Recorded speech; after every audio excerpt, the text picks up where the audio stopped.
तो आज का जो टॉपिक है हमारा induced magnetic field, induced magnetic field. तो बच्चों आपने इससे पहले क्या पढ़ा था? जब हम क्या करते हैं मैग्नेटिक फ्लक्स चेंज करते हैं तो इलेक्ट्रिक फील्ड इंड्यूस होता है। वो कहां से दिखाता है? According to Faraday law, according to Faraday law, Faraday law of electrostatic.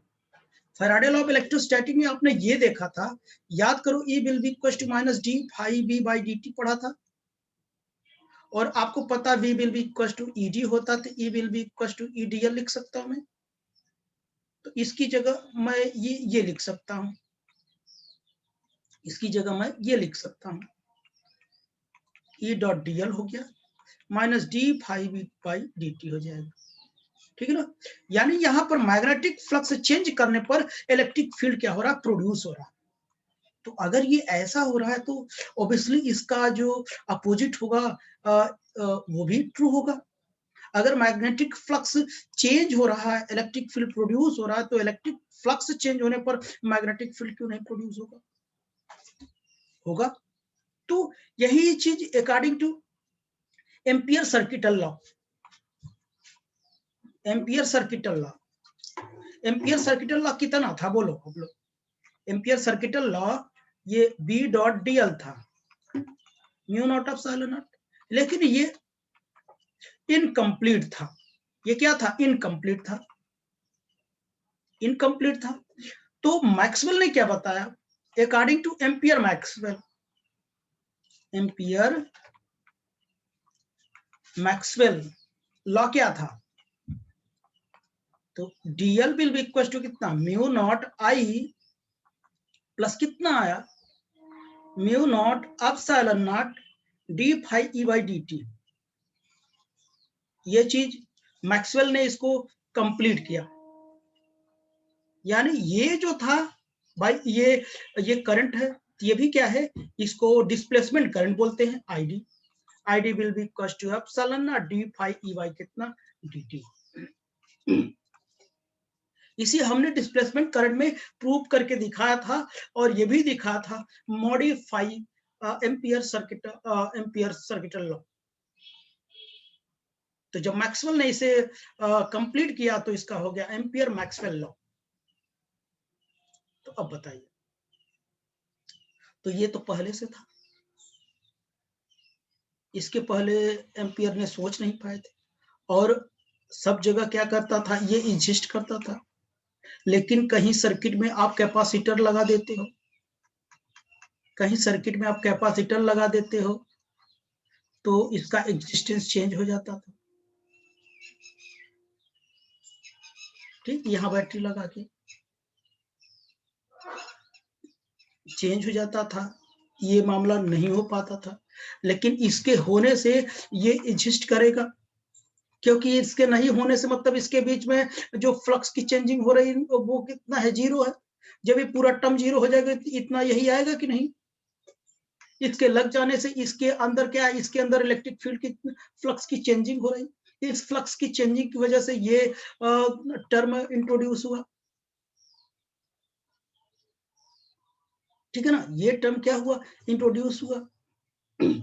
अब देखिए, तो अब जब ये चीज लगा देने से, कैपेसिटर लगा देने से ये टर्म आ जाता है, यानी यहाँ का जो इलेक्ट्रिक फ्लक्स होगा, यहाँ का जो इलेक्ट्रिक फ्लक्स चेंज होगा, तो ऑब्वियसली क्या होगा? हमारा मैग्नेटिक फील्ड जनरेट होगा, यानी मैग्नेटिक फील्ड क्या होगा? इंड्यूस्ड होगा।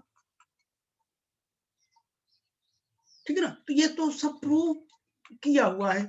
मैक्सवेल इक्वेशन अगर आप पढ़े हैं तो, मैक्सवेल इक्वेशन पढ़े हैं, डिस्प्लेसमेंट इक्वेशन पढ़े हैं, कंबाइन करके वही चीज पढ़नी है बस।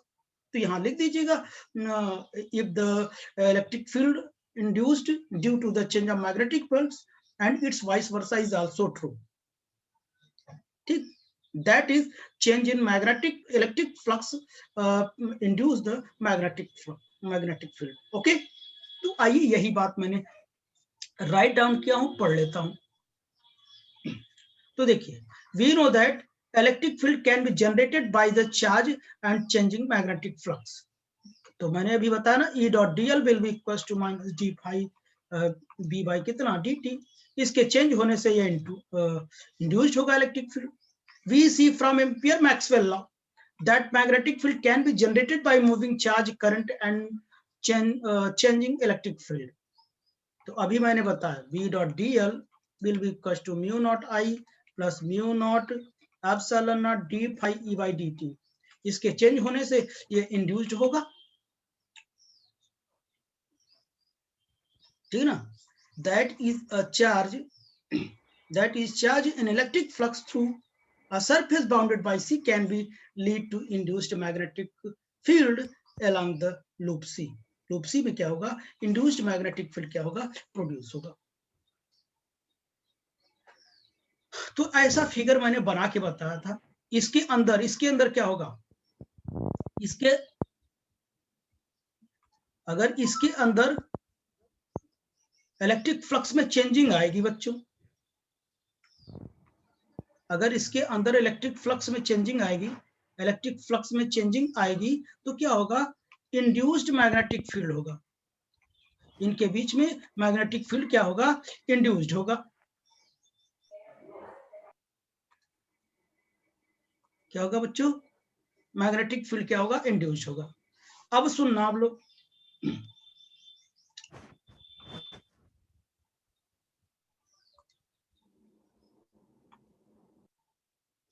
अब देख रहे हैं यहाँ पे, अगर इंड्यूस्ड होगा तो ये देखिए, ये देखो, ये मैंने बना दिया, ये मैग्नेटिक फील्ड की डायरेक्शन बनाया हूं।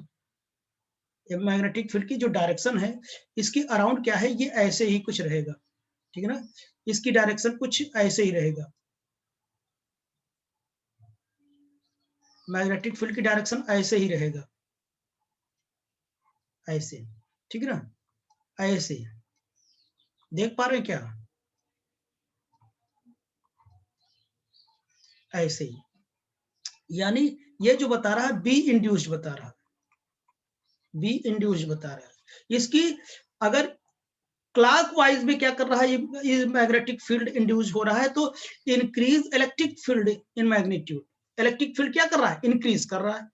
अगर एंटी क्लॉकवाइज डायरेक्शन हो जाए, ऐसा कुछ हो जाए, तो देखिए कुछ ऐसा हो जाए, समझ गया ना, दिख पा रहा है कि नहीं आपको, छोटा तो नहीं बहुत। ये क्या कर रहा है, इसका मतलब डिक्रीज हो कर रहा है, कौन, डिक्रीज इलेक्ट्रिक फील्ड।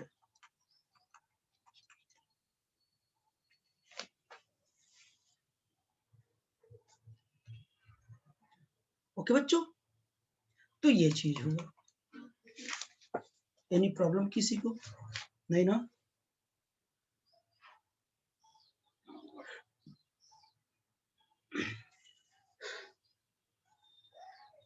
तो ये भी टॉपिक कंप्लीट हुआ। ओके, अब हम लोग एक इंपॉर्टेंट टॉपिक पढ़ेंगे, स्किन इफेक्ट। स्किन इफेक्ट पढ़ेंगे, ओके। उसके लिए हमें फिर से जुड़ना होगा, ओके।